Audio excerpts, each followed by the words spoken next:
This is the FlipNerd.com Expert Real Estate Investing Show, the show for real estate investors, whether you're a veteran or brand new. I'm your host, Mike Hambright, and each week I bring you a new expert guest that will share their knowledge and lessons with you. If you're excited about real estate investing, believe in personal responsibility, and taking control of your life and financial destiny, you're in the right place. This is episode number 427, and my guest today is Richard Gonzalez out of San Antonio, Texas. Today we talk about leverage. Now, when I use that word, your first thought may have been around financial leverage, leveraging money, but that's not what we talk about today. Today we discuss leveraging other people's talents and time for your business, the use of systems and processes to leverage your capabilities and capacity, and using marketing to leverage your message and to communicate with larger audiences than what you could ever do on your own. Of course, without solid leadership, none of the things I just mentioned would ever be possible. And you'll be out of business before you know it if you're not an effective leader. Let's face it, most of us didn't get into this business with small dreams. But without a good team, you can't reach your dream. Please help me welcome Richard Gonzalez to the show. Hey, Richard, welcome to the show. Thanks for having me on, Mike. Yeah, glad to have you here. So I know we've been talking quite a bit over the past few months in our Investor Fuel Mastermind. I've gotten to know you, and you're doing some pretty amazing things down in San Antonio. And I know you've got a pretty unique background that you're going to share with us today. And we're going to be talking a lot about leadership and about how to build your business through kind of leverage of resources and time.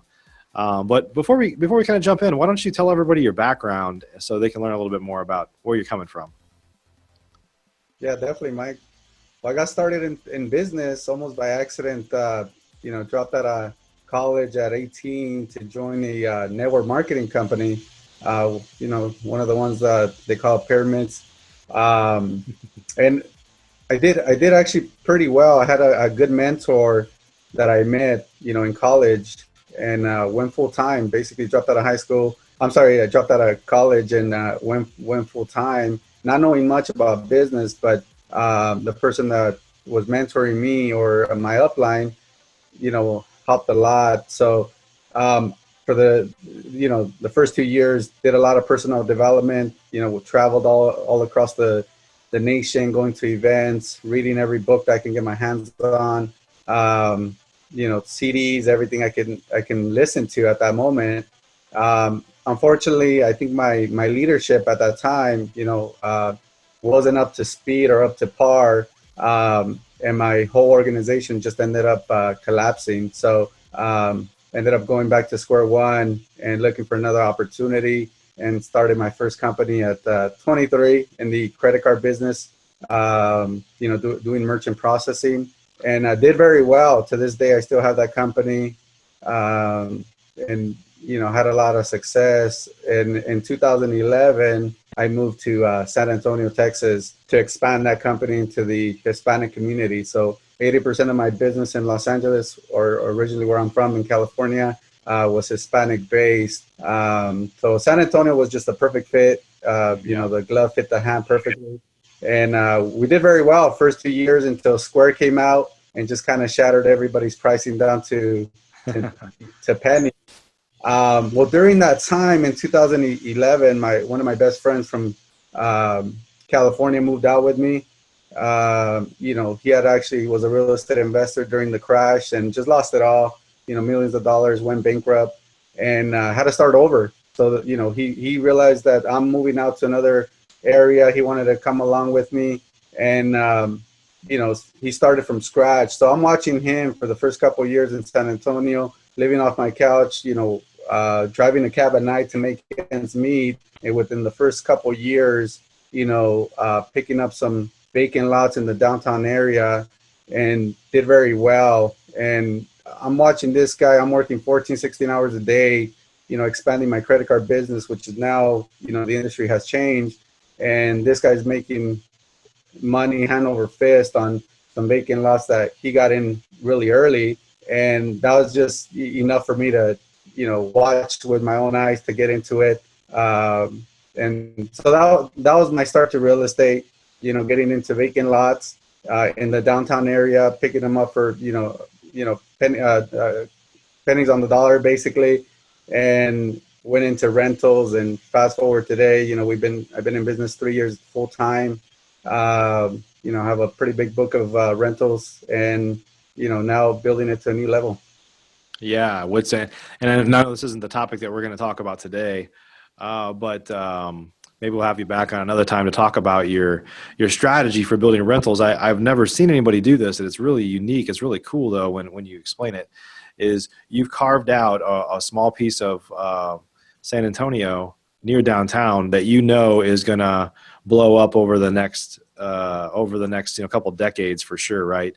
And you're just really focused on building up rentals in that area, and you've got a pretty good size of the area now. But just knowing that it's right in the path of growth, right? I mean, it's going to happen. It's just a timing issue. Absolutely. And I think that's what makes us different than a lot of, investors. We have literally selected a certain area of town, actually, near the downtown area where a lot of the gentrification is happening right now, and just, did not deviate. So my list of, my marketing list at that point was just, a couple zip codes and mailing them every week or every couple weeks until people got 20 letters from me, and, hopefully they contacted me. So that was really our strategy. There was really no techniques or anything, just an absentee list, and try to work the lead to the and follow up. And like I said, it's worked out. I think we're in a good position right now in the area. There's prices have probably doubled since we started, and there's a lot of investors now investing in that area, and development and rebuilds and a lot of stuff going on. So I think we're ahead of the curve at that point. And that was something I got from my investor friend, where he studied the developments in San Antonio and where the city was going, and he just went in early. So I would call him a master speculator, and I just followed right after him. But I knew that I had now experience with systems and processes from my previous company, and I was able to capitalize on the opportunity by putting some systems in place. If you're an active real estate investor already doing deals and looking to double or triple your business, you should consider joining the Investor Fuel Real Estate Investor Mastermind. We're a small group of investors that share our best practices, tips, and tricks with one another in an effort to all win. We limit our membership to only 1 to 2 members per market, so everyone shares their knowledge, tips, and tricks openly and honestly. Our members include some buying 1 to 2 houses a month, up to some of the most respected investors and leaders in the real estate investing industry, some of which have personally done over 1,000 deals. If you'd like to be considered for our invitation-only world-class mastermind, please visit investorfuel.com to request your personal invitation. Our next meeting is coming up quickly. Go to investorfuel.com now to learn more. Rebuilds and a lot of stuff going on. So I think we're ahead of the curve at that point. And that was something I got from my investor friend, where he studied the developments in San Antonio and where the city was going, and he just went in early. So I would call him a master speculator, and I just followed right after him.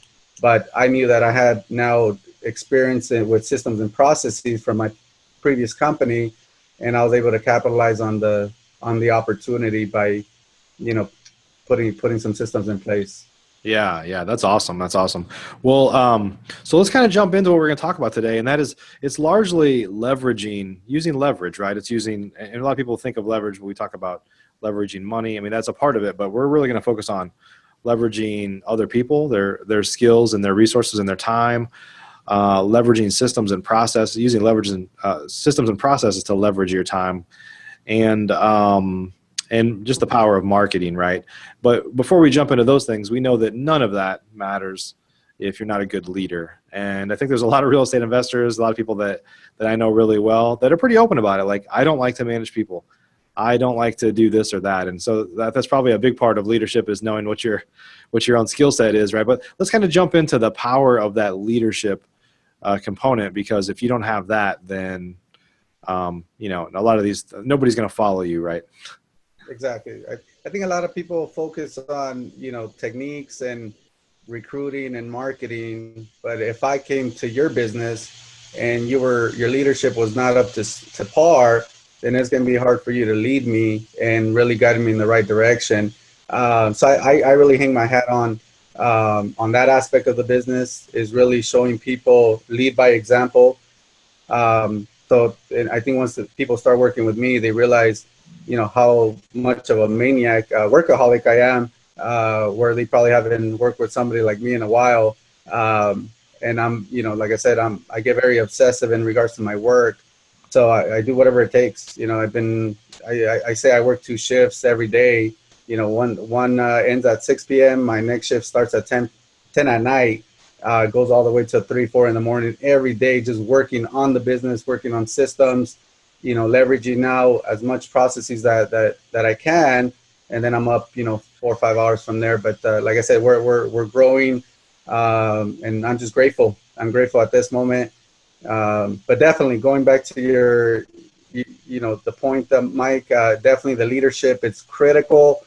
If you want to have a successful organization, I think everybody focuses, like I said, on the technique part. But I think if we just start focusing a little bit more on ourselves, you will attract the right people, and, giving them that vision about where you're headed, people just kind of almost gravitate and they want to be part of it. So that's really what I offer when I meet somebody. I give them my future vision, my next 3, 4, 5 year vision, where we want to be. And if they can actually be part of it and do one thing, which I'm just asking them to do 1 or 2 things, at a really high level, I'm literally going to throw them softballs.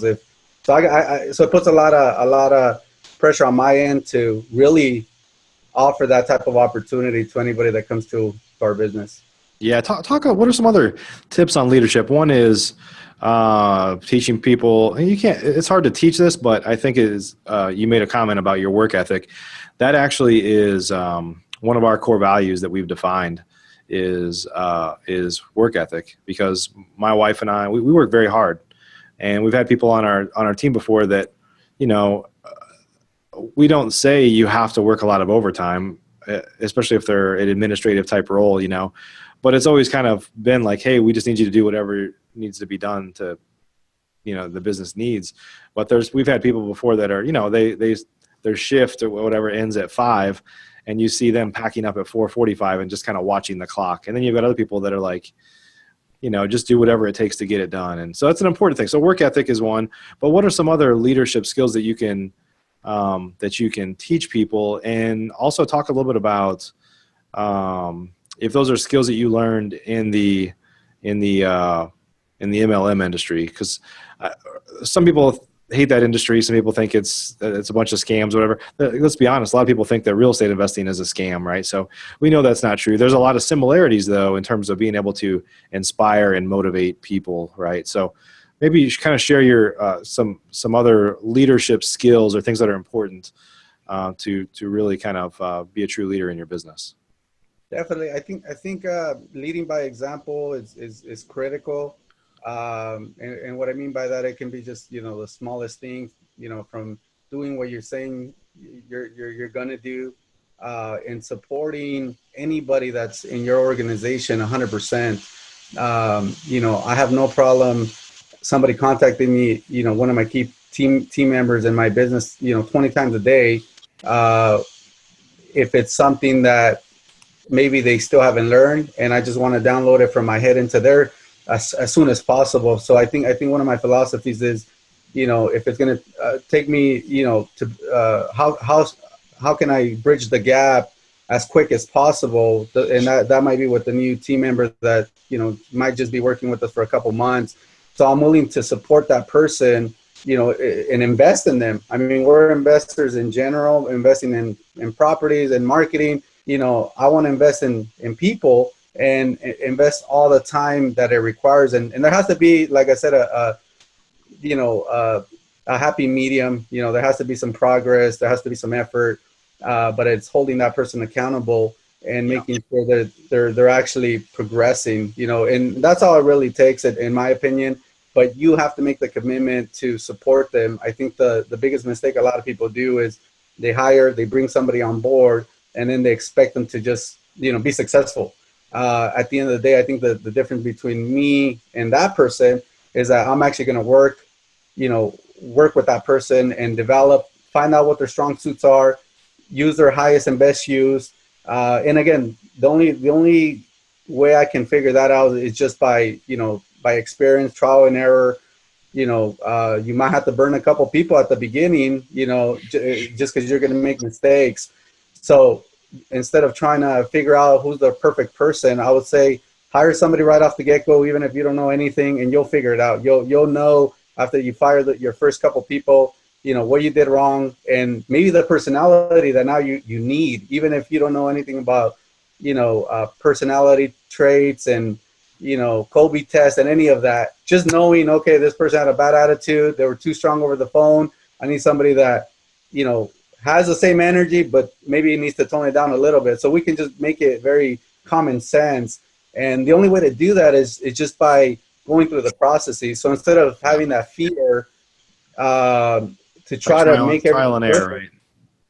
Trial and error. That would probably be the one thing that I've probably done the most, compared to anybody else. And I'm just willing to go through it as quick as possible. So I'll probably fail, like they say, more than a lot of people will be. But if I know that, I just want to go through it, as quickly as I can. Yeah.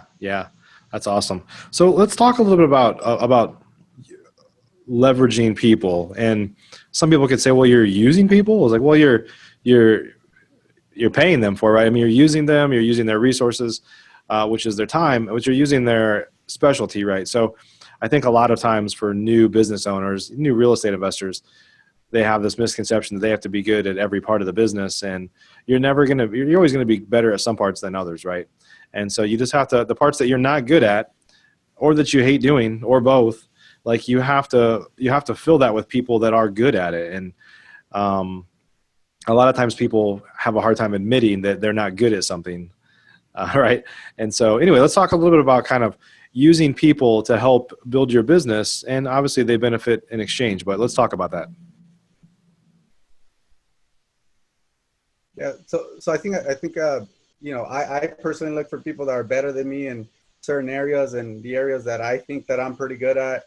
When I see somebody else that's gifted, that's like, there's no difference than, we do a lot of rehabbing, hiring a contractor or a subcontractor directly to do, tip and float. And when you find somebody that's their gift, and you can, the opportunity meets the person, I mean, unbelievable things could happen, and you get to witness that. And I think that's really where I get the joy, is where I can find people. And again, that's really up to me to identify as a good manager, as a good leader, with going back to the highest and best use, where, you might just be having the person in the wrong seat, right? And just putting them in a different seat and testing those abilities. But it's amazing. It's amazing when you see somebody's gift right in front of your eyes, and you realize that they excel at it. Yeah. And all you had to do was just, plug them in. I mean, that's really what it comes down to. Yeah, it's funny. I mean, there was a time, when I thought that if I gave somebody my crap, like it was crap to them too. But when you find the right person, I mean, there's people that like, that's what they love. Like there's people that love to be on the phone talking to people, and there's people that want a checklist of things to do, and they want to be able to close their door and not talk to anybody and just get it done, right? And so it's a little bit of a misnomer, but there's like somebody for that job, no matter what job you have in your business, somebody that can excel at that, even if it's something that you hate doing. I think that was a early lesson for me, was that, hey, it's okay to admit that I'm not good at something. Why wouldn't I? I want to get it out. Why would I want to do it just because I feel like I have to be good at it if I hate it? And two, that there's people that love to do what I hate to do. Right. Yeah. So let's talk a little about the next one, which is using systems and processes. I know you and I have spent a fair bit of time talking about that over the past couple of months, actually, some things that you're doing in your business. But let's talk about not just the value of it. It's critical, right? Like there's so much software and tools, and it doesn't even have to be some high-tech software. It could just be a process that you follow to help us really kind of magnify our results in our business. Let's share your thoughts on that. a lot of the systems that I develop, obviously now we use software, we use, robust systems, but the way I like to start a process or a new system, even with an Excel sheet, or I think about it how maybe business was maybe 10 years ago, where you didn't have a calendar, you didn't have a computer, you're just answering phones, making appointments, really basic fundamentals that I really focus on. I'm not really result driven. I really just expect people to do the basics, which is answering the phone, making appointments, making offers, how many people did we talk to. Doesn't matter what system we're using. I'm very like I said, very principle driven, and if we can manage activities versus results, then I think the results will be there.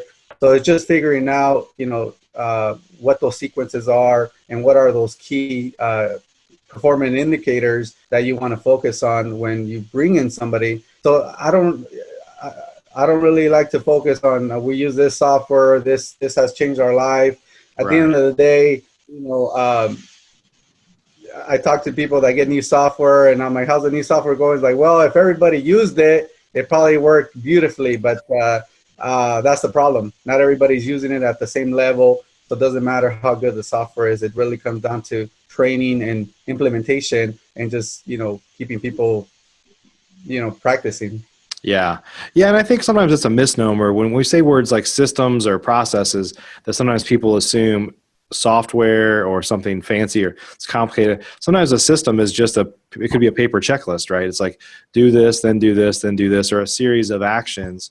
And I think that's what's more important, right? Is that kind of a standard operating procedure of what has to happen, almost irregardless of what the software or tool is to actually, manage it or track it, right? Yeah, absolutely. And your pain will give you the feedback. You'll know where you're missing a step, in the process, because the same challenge keeps popping up over and over. So then you realize, okay, how can, next time this happens, it actually progresses, it goes to the next base.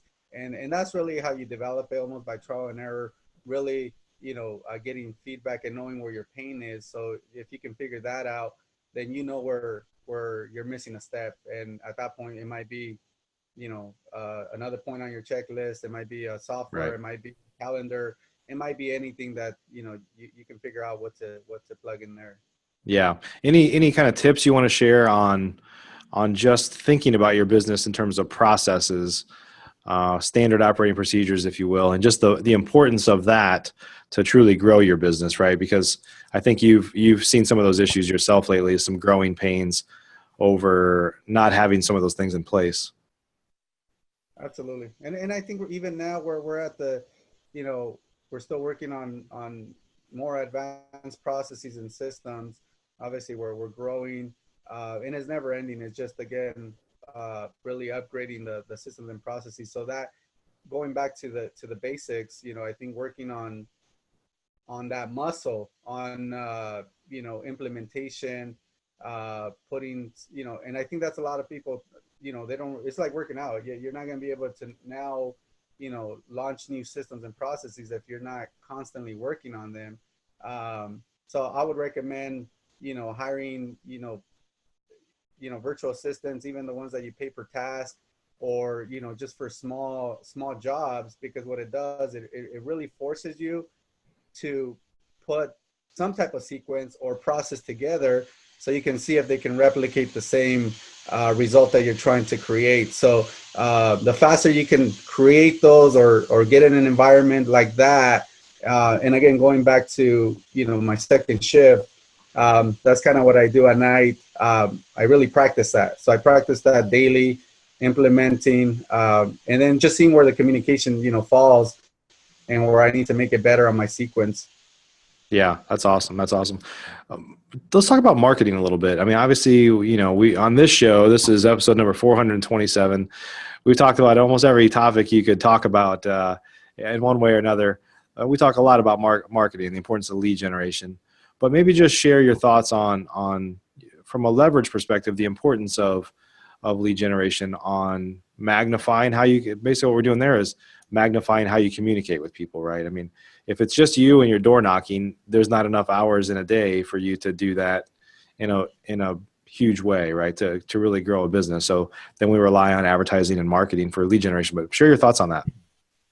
So I think my personal goal is to get our message across to as many people as possible, especially when you have a solution or you have products and services that make a difference in people's lives. You can go, like you said, door knocking one at a time, but by the time that, how long is it going to take you to, cover enough bandwidth? So that's where marketing comes into place, in my opinion. Be able to put the same message in different platforms or formats, and put it out there in the world. And, law of attraction, if you're really providing value and people are connecting, they will respond. When I get a good marketing piece, because we have a ton of rentals, so we got other investors marketing us all day, and once in a while I will get a good piece that I actually want to respond back, and I'll just take that and run with it. I want to get that to everybody in San Antonio as quick as possible, because I know, just by numbers game or law of averages, we're going to be able to get some results. So that's really where, I see marketing being critical, is being able to just reach more people quicker, and be able to get those results that you're looking for. But again, it goes back to the basics, figuring out what works. And once you have something that works, then leverage it out. So don't just, buy a postcard and blast it out 10,000 times and say, hey, it didn't work. Really dial it in, almost like having a franchise. Once you have the prototype built and it's working and you can, replicate it, now it's, taking it to the next level. Yeah. So we talked a lot about leverage here, and then I just want to kind of come full circle on the leadership piece. Like, if you don't have the right vision, you don't know how to lead people or how to motivate people. And, there's a number of things. It's not just motivating, it's compensation, alignment, like a lot of things. But if you don't have the right leadership in place, then all these things that we just talked about, don't matter. Ultimately, you're going to spend more time trying to make those things work, and they never will if you can't inspire people on your team to do the right thing. So am I you agree with that, Richard? Definitely. I don't think I would be where I'm at today if it wasn't, for my early years in, getting my personal development in place, getting forced into an environment that forces you to work on your leadership and your personal development, and being around, people like that. So that would be, that's why I have a positive view on companies like that, even though, I was not a huge success in one of them, but it really helped me on my next company. And again, going back to leveraging that, started my first company at 23, and me hiring some of the top, sales reps in that industry. People say I still have a baby face, but back then I looked like a little kid. So it was challenging even interviewing people, but I knew by the end of the interview, something would click in their mind. And, once they came into my business, now it was time for me to prove myself. And once I was able to show them some results, then the respect came, and then they allowed me to lead them. And so it's a process, but that's exactly what it takes. It takes that, gaining those people's respects, and be able to show them success. So a lot of people, when they're just getting started, as you know, are kind of a one-man or one-woman band, right? They're doing everything themselves, and they're the leader and the follower, and they're doing all this. Any sort of systems or anything that's getting done is them. But the goal is not to always be that way, right? So can you maybe talk about how to develop some of those leadership skills as you're building your business, so that you can start to add other people to the team effectively? Because a lot of people, it's like a speed bump, right? They've just got to get over that hump. So maybe share your thoughts on that. Yeah, I mean, I would recommend plugging into some type of, organization where you actually have to support somebody. If you don't want to bring them, start hiring people and then figuring out, shoot, I still don't have it together. How am I going to lead this person if I don't have the right, systems or processes? And But like I said, my strategy is just learn as you go. Almost say it in MLM, fake it till you make it. And I think that's what it is. It's just giving that perception at the beginning, and by having somebody new in your organization that's now looking up to you and putting their well-being in your hands, it will force you to grow. It will force you to look for those resources that you need in order to lead them. So whether that's, reading leadership books, John Maxwell or Tony Robbins and all that stuff, it will force you, but put yourself in that situation. If not, you're not going to do it. I'll be the first person to say if I don't put myself where I'm more motivated to what I got to lose than what I got to gain, that's really just how my personality works. And that's why people say, why are you so motivated? I said, I got more to lose than anybody. I'm investing every single dollar I have earned in the last 10 years. So I'm definitely going to be motivated. So it's just putting yourself in that type of, place. Yeah, that's awesome. Hey, Richard, thanks for sharing some of your lessons and your knowledge with us today. Yeah, you're welcome. I'm glad to be on the show. Yeah. Hey, if folks wanted to learn more about you or some of the things you're working on, where can they learn more at? Where should they go? Yeah, come on down to San Antonio. Stop by our office. We're open door. But I'll share my email. I'm always on my email. I support a lot of my teammates that way. So send me an email at richard@housebuyersa.com. So richard@housebuyersa.com. I'd be more than happy to, answer any questions, or if you guys want to come down to San Antonio, look at what we got going. We're an open book. We really want to get back. That's another one of my, developments that I want to grow into, that type of person. So any way I can give. Find me on Facebook too, Richard Gonzalez. Again, there's probably 1 billion of them on Facebook, but I'm on there. We'll track down the right link and we'll put it down below the show notes here for anybody that is listening to this and you're looking at it on Flip Nerd. We'll have these things down in the show notes. So awesome, Rich. Well, hey, thanks again for spending time with us today. No problem, Mike. Appreciate it. Thank you. Everybody, hey, this is episode number 427 with my buddy Richard Gonzalez. He's doing some great things down in San Antonio. We appreciate you guys listening to us today. We're going to keep these shows coming your way, especially if you show us a little love on iTunes, Stitcher Radio, Google Play, YouTube, wherever you might listen to us or watch us at. If you could give us a positive rating out there, make sure you subscribe, tell your friends, all that good stuff. We'd appreciate it. Of course, every show that we've ever recorded in a few different podcasts over the years, we have over 1,500 different podcast episodes, video podcast episodes, and audio that you can see on flipnerd.com, of course. So appreciate everybody. Hope you have a great rest of the week. We'll see you on the next one. If you're an active real estate investor already doing deals and looking to double or triple your business, you should consider joining the Investor Fuel Real Estate Investor Mastermind. We're a small group of investors that share our best practices, tips, and tricks with one another in an effort to all win. Real estate investing can be a lonely business for successful real estate investors, but it doesn't have to be.